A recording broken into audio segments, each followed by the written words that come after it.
What's up, everybody? Welcome back to another video. This one's going to be a little bit different.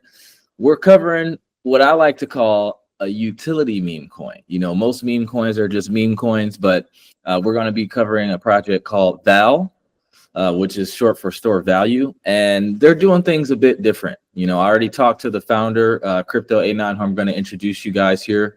And, you know, I really like what they're doing on the back end and with their community and how, you know, they're actually competent traders. It's not just a community around fun. You know, they're actually doing the damn thing. So before we get into it, I do have to say none of this is financial advice. You can lose everything you invest into crypto. So use risk management if you decide to buy this. I was not paid to make this video. I just believe in what they're doing. And if I'm being transparent, I do own some of the tokens as well. So without further ado, we're going to jump right into it. My good brother, Crypto Anon, how you doing today, man? Good, Vincent. Thanks for having me on, man. No problem, man. Thanks for jumping on, man. Thanks for jumping on. So to get started, man, if you want to just give a brief introduction and just kind of speak about how you got into crypto, and then leading into that, what inspired you to start VAL? There's two things, right? There's the person behind the mask, and then there's the mask, which are two different stories, right? So the person behind the mask got started in crypto almost 8 years ago in early 2017. Much like people back in those days where everyone was very skeptical about the space, I was introduced to it by a sibling, and he was like, yo, you got to check out Bitcoin. This is legit, you know. And then at the time I had a very prestigious position at a financial institution, and I was like, dude, I can't touch this shit. Like, I can't get involved with this stuff.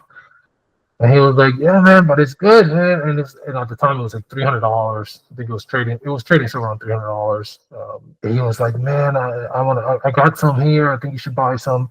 So I blew him off. And then a few months later, a girl that I was dating who then went on to become my wife, she was like, hey, have you heard of Bitcoin? And at the time it was trading around $580. And I was like, yeah, I heard of it. It was like $300. I'm like, but my brother told me about it. And she was like, well, you should buy some. And I was like, nah, I'm good. And so then that was literally, I think it was summer 2017. I think it was not even, it was like maybe early spring 2017 or late 2016. I can't remember the time frame because we met in 2016. But anyways, I just remember in 2017, just kind of looking back and seeing it, it was trading somewhere around like 2,300. And I was just sitting there going, man, that was a 10x in less than a year. Like, what am I doing?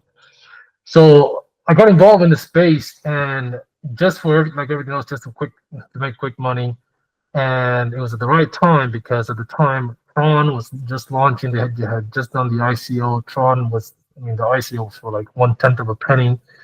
So there was so many tokens back in that day. So I got involved, made a lot of money very fast, and then 2018 happened and lost it all in a matter of a week. Right, the market just collapsed. I sold some, but nowhere near enough. So that was a very quick introduction into the crypto space. And then my wife, she was like, hey, well, you should look at passive income and how to make passive income in this space. And that was where I got into masternodes. And if you remember masternodes, and back in the 2018 spring, and then got into DeFi pools. I mean, it just been around the space for a long time. 2021, had a big run, made some good money, decided to call it a day, and I was just burnt out. So I was burnt out, took some time off. And in 2024, I was just seeing the hype of the meme coins and all this stuff. It was starting to feel like it was being revitalized. So then I came back into the space, and I just realized that the landscape had changed dramatically. I mean, it was just different. It was just very different in 2021. The projects that were experiencing a lot of success made no sense to me. There was just a lot of speculation, a lot of made up tokens, meme tokens, a lot of scams, and I was like, well, what just happened? And then I learned about Pump Fund and learned about Moonshot. I'm learning about these platforms, and I'm going, okay, well, now this is getting a little out of control. And that's where the idea for CryptoBytes was born. So CryptoBytes, which is the Instagram channel, that's where really it came from. It was late April, and I'm sitting there going, well, I don't want to be a face on the camera. I've done that before. I hated it. You get judged a lot more about the person than the idea, right? You may have a great idea, you may have a great belief, but if you don't fit somebody's mold of what you should be, then all of a sudden you're judged and you're put in the wrong box. And I just didn't want to be boxed in a place where the ethos of what I believe the space should be got compromised by who the person behind the mask was. So I started to give a lot of value to the community in the form of like 30-second clips. And it was slow at first. I had 0 followers. I didn't want to pay anybody to it because I was like, well, if this is going to work, it has to work organically. I'm not going to buy followers. So the first week, there was like 6 people following the Instagram page. And I thought it was pure luck. I mean, 3 of them were my friends. I was like, hey, you should follow this page. It was interesting because about a month and a half in, there were about 1,000 people following the page. And this idea of Crypto Anon started to really take shape. And originally, I wanted to do something where it was about creating a vehicle to provide education and eventually educate people how to become financially free. But I really just wanted to like sell a PDF guide on like how to avoid scams and just like, it was like, it wasn't meant to be this grandiose thing. And it was just supposed to be simple, like a $20 offer and just do something basic. And it just started to sort of grow faster than I anticipated.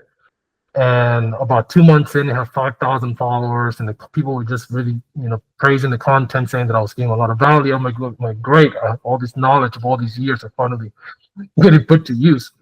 And it just took off, and then you get to 10,000, 15,000, 20,000, and now the page is approaching 50,000 followers. I think it's at 44,000 this morning, and it does about 2 million views per month. And the community just kept asking, like, what are the plays? Like, what are you, So it just birthed this need to put everybody into a place where we all came together and really did something for the better, but not being led by a person, but being led by an idea, being led by a belief that we could all work together. You didn't need to get scammed to make money. Right? You can provide value. You can educate people on how to trade. I've been a full-time trader for half a decade. As I paid my bills. So because I had success trading and I knew that the bull market was coming, people were like, hey, do you have a paid Telegram group? Hey, do you have a paid Discord group? And I was like, no, I don't. But I should probably start one. So then I started one, and I was like, you know what? I don't want to charge a lot. So so we did like this. I did like a $9 a month thing. I was like, I don't want it to be free because then nobody would appreciate it. Mm-hmm. But I don't want it to be expensive that someone in a third world country can't afford it or somewhere else can't afford it. So I said, okay, I'll make it $9, and then we'll increase it by $1 every month. And that's how it started. And before we knew it, there was 1,000 people in there.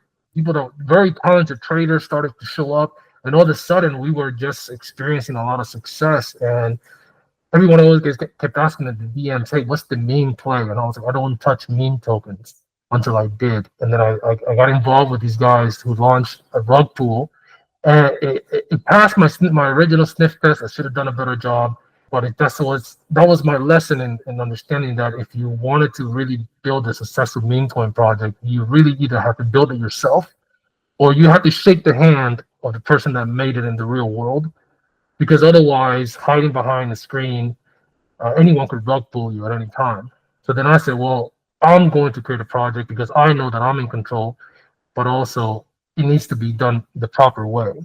Mm-hmm. And I know that's going to lead into probably other questions. No, that's cool, man. I appreciate that. So now we're segueing into the meme coin. So can you talk about like, what is VAL? Who is she? What is it? And then kind of talk about, launching the token, and then how you're pooling liquidity to, the things we were talking about on our first call. Yeah. So VAL was born, store of value, was really born out of necessity. It wasn't really something that I wanted to do. It was something that needed to be done because the space had just been inundated with just scams. I mean, it's so difficult to find a legitimate meme coin out there. And first of all, even saying legitimate meme coin, it's kind of like an oxymoron, because they're not by nature, they're not supposed to be legitimate. It's a joke, right? You're investing into a joke with zero value, right? It's all objective value, right? Intrinsic value. You determine what it's worth, right? So, but now we live in an era where literally you can just fire them off by clicking a button and launching them. So it just became a cash grab for anyone. And there's a systematic way to cash grab them, and people have figured it out. And it's unfortunate because my audience, the people that were coming in to learn about crypto, were just getting rug pulled, and my DMs were so depressing. People were literally begging me to give them Solana because they just lost a bunch of money on a rug, and they're like, "Hey, can you help me?" And I'm sitting there going, "Well, it's like it's the old adage. I'm like, well, I can give you a fish, or I can teach you how to fish, right? But I'd rather teach you how to fish so you can eat forever than just keep giving you a fish and you just go and lose it again." So that's what the idea for VAL was created. But VAL needed to be different. Like, we couldn't just launch another meme coin. One, I'm not an artist, so I didn't do it for the art. And the idea was to create something that was unruggable. It could be essentially a new way to build wealth in the meme coin space. But that presented a couple of challenges. It presented a couple of challenges because when you launch a token on Pump Fund, you are inundated by sniping bots immediately. If you have any type of success, they pretty much snipe the majority of the liquidity, and then they hold it hostage. So we needed to do something that was different at the beginning, and it had to be done strategically. So the idea that I had was to create, first, before VAL was even born, we needed to create a distribution method that was fair. And my idea was to create a distribution method where no one at the TGE, at the token generation event, could buy more than 1% of the supply. And everybody followed the rule, which was already a miracle of its own. So we were able to distribute essentially almost 70% of the initial supply was distributed to 70 different holders within the community at 1%, and then we bonded out of Pump Fund with that. We had some sniping whales that we eventually shook out, but that was the first success. And then the second success was we needed to create a way to get VAL, right, a store, essentially a strong value proposition that wasn't just a meme coin, because the art was all GPT generated. Like, I did the art on ChatGPT, and there wasn't really for the art. Now there's a lot of artists that want to come on board and refresh the art, which I'm kind of excited about. But originally, like, it was more of a utility and the use case, because we had so much success in the community of trading that I said, well, guys, what if we take all of our profits, right? What if we take all of our profits and all of our trading success, and we essentially store it in a token? We essentially store it in the token, and as we store it in the token, one day when it gets large enough, we don't have to ever sell the token. We can just borrow against the liquidity that we put in there ourselves. All right. So by creating a highly liquid token, eventually we can get listed on protocols like Save.finance or Camino or any of these guys, and we can just borrow against our liquidity instead of having to sell it. So we essentially would have an unlimited spending credit line at that point, right? Because based on the appreciation of the asset, it would mean that we will have more liquidity. We needed to create a culture around diamond hands, because in order to create a store of value, the liquidity needed to stay in the project, right? And we needed to have people that could actually hold the token. And in this culture of meme tokens, everyone was essentially cheating out. Like, they were just dumping at the first red candle, they would just dump everything, and they would just panic. So I needed to create a way to manage that, and we need to create an idea and a belief to make memes great again. Essentially, what this one PFP was to make memes great again, because everybody would just dump at the first sign of trouble. And the reality of it is, it's within their rights, because everybody's just getting dumped on every red candle. So we need to bring back the diamond hands culture. We need to bring back the things that make tokens like Doge great, right? The things like people diamond handed Bitcoin for forever. And why do they diamond hand Bitcoin? Because they truly believe that it is a store of value. They truly believe that it's a salvation to their financial problems one day. So they don't sell it, right? They hold on to it. And because of DeFi now, you can borrow against Bitcoin, so you can leverage it. So that's what we wanted to do with VAL, but it's too late for most people to get into Bitcoin and create generational wealth for the average person that has $100 or $1,000. You can't do that with Bitcoin anymore. It's already become a store of value, right? But what if you could get in early enough for a project with 10,000 market cap, 100,000 market cap, 500,000 market cap?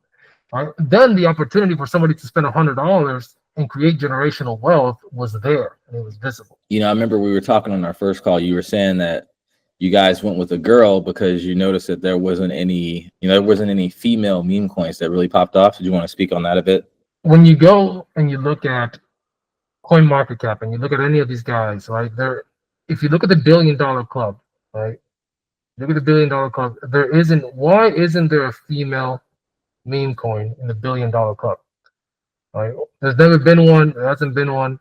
And the reality of it is, I think that the space just follows whichever narratives that are trending, whichever narratives that are relevant in that point. And it's just, for whatever reason, the female audience in crypto has just been overlooked. And I having a daughter, I'm a big fan of female empowerment. So because I love my daughter, I modeled her after I modeled Val after my daughter. She's got kind of the same vibe, the same spirit. And the goal was to create just this lovable character that could eventually one day become a store of value, and she could transform and change people's lives. And we've done it. So far, even at our little scale, right? We've done so much. Listed now on CoinGecko. We are on 2 exchanges, and we continue to grow. Our holder count just surpassed 1,300 holders now. We did an airdrop. That was another thing that we did an airdrop so that people could have fair access to VAL, right? Instead of like, oh, well, you got to buy your way in. It's like, no, you didn't have to buy your way in. You could have just played your way in. You could have participated your way in. And over 600 people did. And today, over 600 people received, over 16,000 VAL. And whether they sell or not, that's really out of my control. But if they hold it and one day it's worth $2-3, that could be life changing for someone, that got a $22 airdrop that's now worth 30 grand, 50 grand, down the road. And all they had to do was follow and like our page on Twitter and submit their wallet, right? Just like a simple activity just to support the project could be worth tens of thousands of dollars one day. And that's really what I wanted to bring back into crypto, was that ethos of a fair distribution, just overall everybody gets a fair chance to participate. It's not just a VC that puts in $100 million and they own 40% of the supply and they manipulate the price. It was just more about bringing back the things that make crypto great. And yeah, I mean, we can talk more about the pools and all these things. Yeah, no, I love this, man. I did want to talk about the pools next. And, when we were on our first call, you were telling me how, it doesn't matter how good a meme coin is. You need liquidity so that, people can sell without just tanking the price. And you figured out a way to basically make sure that there's liquidity. So I would love to have you speak on that and how you're like pulling the funds with your community to ensure there's liquidity for VAL. Yeah, so there's a bit of a technical side to that, right? And then a practical side. And the practical side of it is when you buy, the way that all these meme coins are, when they hit a pool, right? You can look at Dex Screener. This is the most popular token scanner on the planet right now, right? Everybody uses Dex Screener. So we'll use Dex Screener. When you look at a token on Dex Screener, right? Let's look at a traditional token before we even look at VAL. I'll just pick some random thing on Dex Screener. Whatever. Let's see what's pumping today. Something is pumping before it rubs. All right. So when you look at a traditional token in crypto, right? So this token right here has a 1.4 million market cap, but $176,000 worth of liquidity, which is the entire liquidity, including the sell side and the buy side, right? But realistically, there's only $89,000 worth of exit liquidity, right? So when you are looking to exit a project, you need exit liquidity, right? Otherwise, there's no way to sell the token. Doesn't matter what it's worth. So this project is obviously being manipulated by a bot to control a lot of holders, to create a lot of fake holders. But if you look at like the top wallets, right? $35,000, $10,000, $10,000, right? And that's diluted. I'm sure like there's a lot of manipulation in the distribution of this thing. But if the top wallet sold right now at this early stage, right, it would literally drain half of the pool. Almost half of the entire pool would be gone on that wallet draining. Right, if this sold right here, it would take over 15, almost nearly 13% of the pool will be gone in a moment, right? So what happens is when you tally up all these top wallets, there's just not enough liquidity for anybody to exit. So that's why when at the first sign of trouble, right, everything collapses, right? Especially if the project has really, really poor distribution, which is usually what this is. This 21,000 wallets is the dev created. So the dev is literally using a multi-sig bot to create like 10,000 wallets that all are holding the supply. So what happens is when it dumps, it just goes to zero because there's not enough liquidity. And on the other side, when you have not enough entry liquidity, what happens is, for example, there's only $89,000 worth of entry liquidity here. It means that every time somebody buys, they just remove that and they add exit liquidity. But because they're removing liquidity from the sell side, it just keeps going up and up and up and up and up and up and up. And it just keeps going up because all the sell side liquidity is being removed until it's all added back in by the people that are holding it, and then they dump it. With VAL, what we wanted to do is we wanted to be different. So you notice a couple of things to notice. This project is a 1.5 million market cap and 180,000. So it's roughly about 10% of its market cap is in liquidity. Right? When you look at VAL, right? When you look at VAL and you look at store value, we are at 1.3 million market cap with $568,000 in liquidity. Right? So we have a smaller market cap in that project and literally 5 times the liquidity that they have, right? And when you look at that, that makes us look at that. I mean, we have $284,000 worth of exit liquidity, right? They had 89,000, and they had a larger market cap than us, right? So our goal is to create an extremely liquid product, and not so that people can exit. I mean, obviously, people can exit if they want. We can't hold people hostage, right? But if they can exit, we wanted them to have enough liquidity for them to exit safely so that it wouldn't destroy the project. And then what happens is you get these periods where the project that normally would have died because there's no liquidity just consolidates. And it does this healthy price action, right? It does this healthy price action that eventually breaks out again and then does this volatility and then consolidates again and does another healthy price action in this area here, and then eventually breaks out again. Because what we're teaching our community is to provide liquidity for the entry and the exit. So that way, when the moves go up, they don't just do 100x because there's not enough liquidity. They do a healthy 5x or a healthy 10x. And then they start to retrace because there's too much entry liquidity. When there's too much entry liquidity, you can't pump it forever. What happens is we can control the upside, and people hate it. Like some people hate it because they're like, why would you provide essentially sell pressure on the project? Why would you create entry liquidity so that it doesn't pump and does 100x? And the simple answer to that is because I didn't want the last person to come in to always feel like they're exit liquidity. I didn't want the last person to come in to get stuck holding somebody else's bag all the time. And that's what happens when you have these giant candles, these giant green candles. It's like a game of hot potato of who's going to get stuck holding the bag at the top, right? And that's why I'm not a huge fan of these volatile moves, because I like these steady accumulation periods, because then the people that are coming in are one, they're getting price stability, and two, because of our liquidity pool, they're getting passive income, right? Here, if you don't have sell side liquidity, then this thing just prints a candle that just goes up to 7, 8 million, 10 million. Sometimes it goes up to like 32 million. Right, it does literally a 50x, and then it just on the same breath just comes right back down. Look what happened to the Hawk Tua coin and all these projects when you snipe all of the sell side liquidity. Right, it just goes up forever. It goes from 0 to 500 million market cap in a matter of minutes, and then it tanks back to 30 million, and everybody gets wrecked. I couldn't do that to the CryptoBytes community. I couldn't put my name and my brand behind that because I worked so hard to build it. So I wasn't going to put my brand behind a pump and dump. Right? I wanted to create something that was fairly distributed. Yeah, I love how you're doing that. And just for you guys listening, in order to have an equal amount or close to equal amount of buy side and exit liquidity, I think you were telling me this on the our initial call, that you guys basically went the Uniswap V2 route and didn't do the concentrated liquidity. So that way the liquidity is basically where it needs to be so that anyone can buy or sell at any price. Exactly. And that's right. When you do concentrated liquidity, you have a targeted area that you're looking to provide liquidity for, right?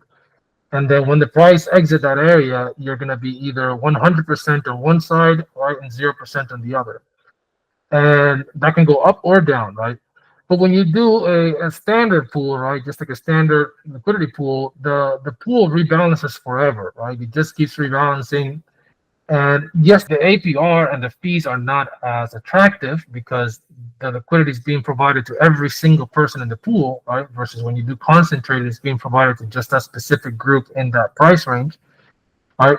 But the ethos was to set it and forget it, right? Wanted to bring somebody in that maybe didn't have a lot of crypto knowledge, right? And just follow these basic steps, provide liquidity, and then just sit back and collect 67% on their money while their project appreciated, right?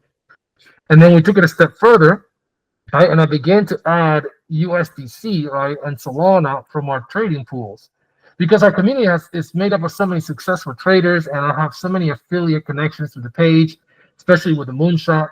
So just to give you some context, I have submitted so many referrals to the moonshot app through CryptoBytes that it generates over $100 a day in trading fees. And I literally take all that and I put it as USDC rewards for the pool. So just from the affiliate fees from Moonshot at this stage, I can't even imagine 5-6 months from now, at this stage is generating over $1,000, nearly $1,000 a week that I just put into USDC rewards. I don't keep the money. I put it into the pool so that our stakers are able to earn USDC.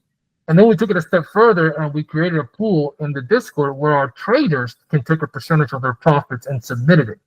And last week alone, I submitted over $2,000 from my own trading profits into the pool. And that's the beautiful thing. Every week we update the pools and we just provide USDC, and we have a little bit of VAL left. Once that runs out, though, there's only going to be one more round of VAL rewards. Then we'll have to start to buy them, which I think people are more excited about that, because I only have about 800,000 VAL tokens left under my control that I'm going to put for the rewards pool in January. And once that ends, then all the VAL future staking rewards will have to be market bought.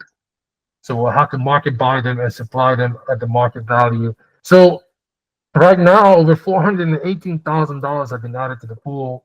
The pool is very healthy. The community is earning passive income. And we created this ethos of, when you go to somewhere like GMGN, right? You can even see it on Deck Screener. If you go to liquidity providers, you can see it here. If you go to type here on transactions on Deck Screener and you go to add, right? Add, remove, you can see the culture that we built in VAL, right?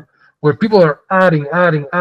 People took the airdrop today and added it as liquidity. I mean, instead of selling the airdrop, which is what you normally see, people doubled down and added it as liquidity. They just paired up with Sol and added it as liquidity. So you can see that's the airdrop, that's the airdrop, that's the airdrop. So people, instead of selling it, they just double down, and you can see this culture that we built, right? Somebody removed literally like $20.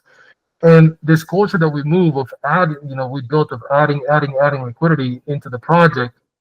It's just a very, very healthy way for us to grow and for us to scale. So now our vision is to just take that into the main stage. And because we have proof of concept, right? We have proof of concept.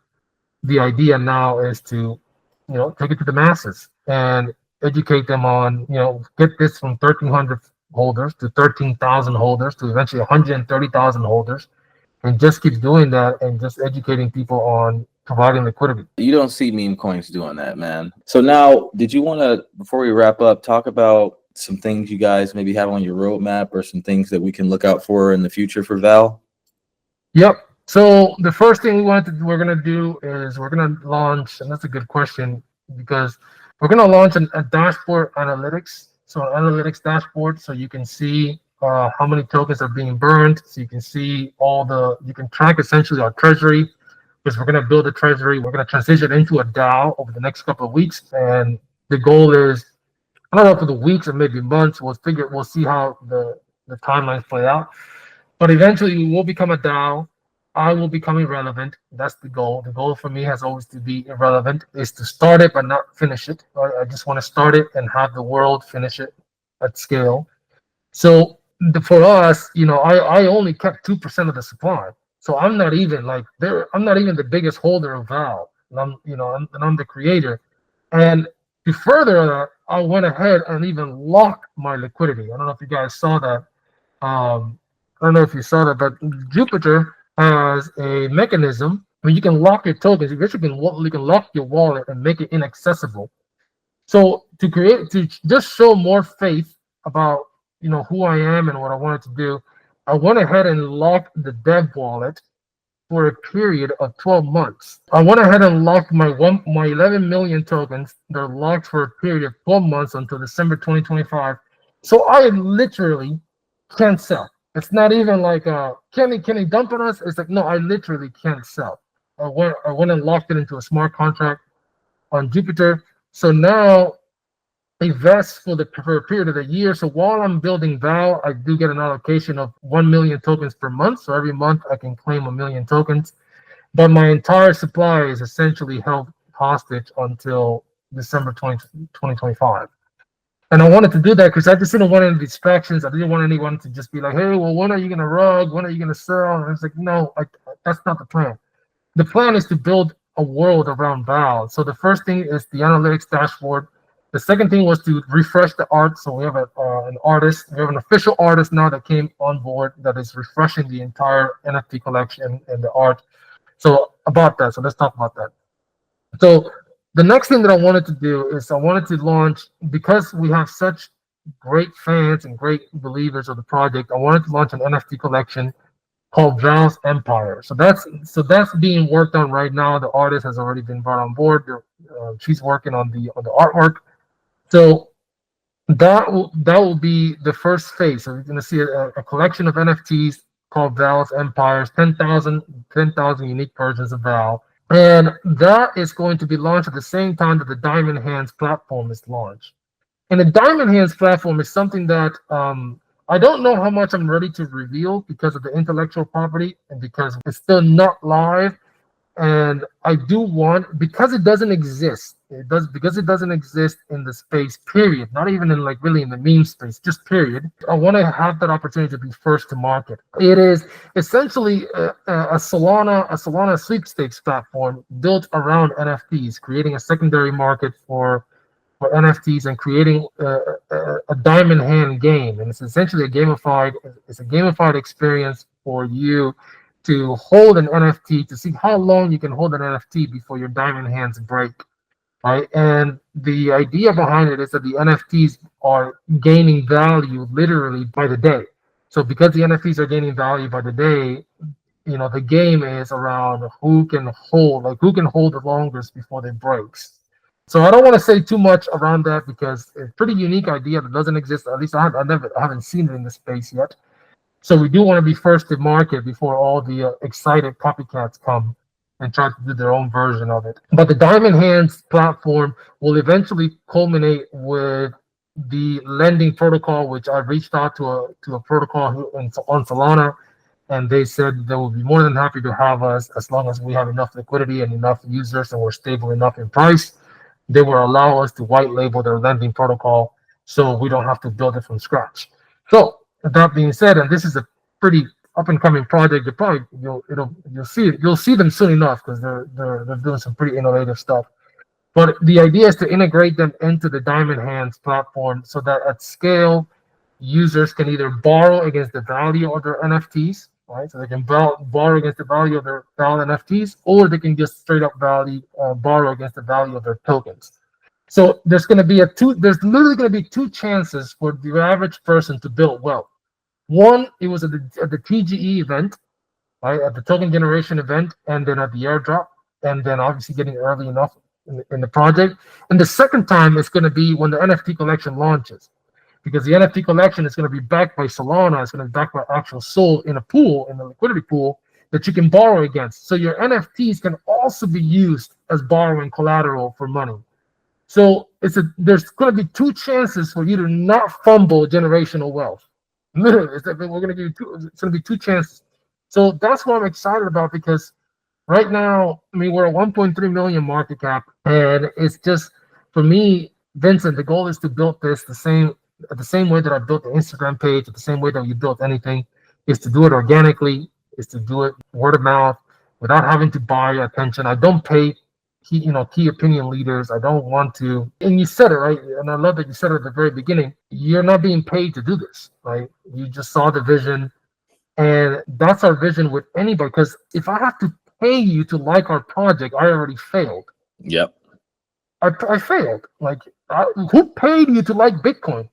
Who paid you to like Ethereum? Who paid you to like somebody paid me to like Bitcoin back in the day? Exactly, and I think that's such a point. It's such a strong point that all these KOLs miss these days. I'm like, look, if you like, that's how I know where your integrity is. If your attention needs to be paid for, I don't understand everybody needs to make money, but if you're that good, wouldn't you buy $100 worth of a bag? Tell your audience that you love it and it's great and you support it and you're in it, and then see what happens. I'd rather have one genuine influencer, one genuine person, right, believe in the project than 100 people that I have to pay for, right? And I don't care about the size of their audience because I care about the size of their heart. If they really truly believe in the project, they really believe in what we're doing, the results will speak for themselves long enough. We don't have to be at $1 billion market cap next week. We don't have to be at $1 billion market cap next month, right?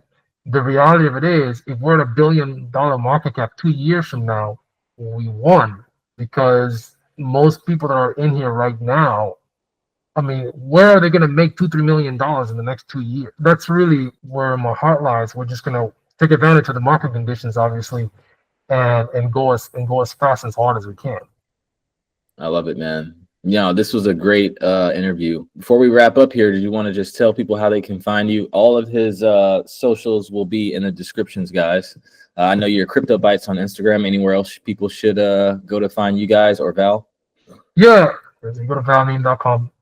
The soldiers are there. All right, but people are you like it easy, so I understand. So here's the X. Just go to the X page. It's just store of value. Just come in, like the page. The other one is Crypto Bytes on Instagram. And if you're not following that page, I would definitely. So cool, man. I appreciate you sharing all this stuff. This was a very good interview. Before we, go ahead and call it, is there anything else that you want to leave the audience with? If I was to wrap everything up and give you just a closing statement or a call to action, it's like, look, crypto can make or break you. If you treat it like a casino, it will most definitely break you. Right? If you treat it like an investment mechanism and you calculate your risk and you actually approach it from a pragmatic standpoint, it will definitely make you. A lot of the quick riches and a lot of promises to get rich quick really painted the space. The reality of it is, it's very difficult to get rich. It's very hard to get rich. And the people that are rich, they work very hard to do so. There are some few lottery winners out there that have done it by pure chance, but the reality of it is, easy come, easy go. The first time I made millions of dollars in crypto, I lost them just as fast because I didn't understand how to keep it. And the behaviors that you'll need to develop in order to stay wealthy are just as important as the ones you need to get there. So I guess my call to action for you is, look, plug in, stay connected to a community. A community is very important, because if you do it alone, you're more than likely going to get scammed and you're going to quit. Community, so be involved in a community. If you like something, take a chance. You don't have to bet the farm, but you can take a chance if you like something. And if your conviction is strong enough, just share with a friend, help educate people, and help bring people onto the space. Because there's a lot of people out there that need an opportunity to make money. There's a lot of people out there that need an opportunity to get ahead in life.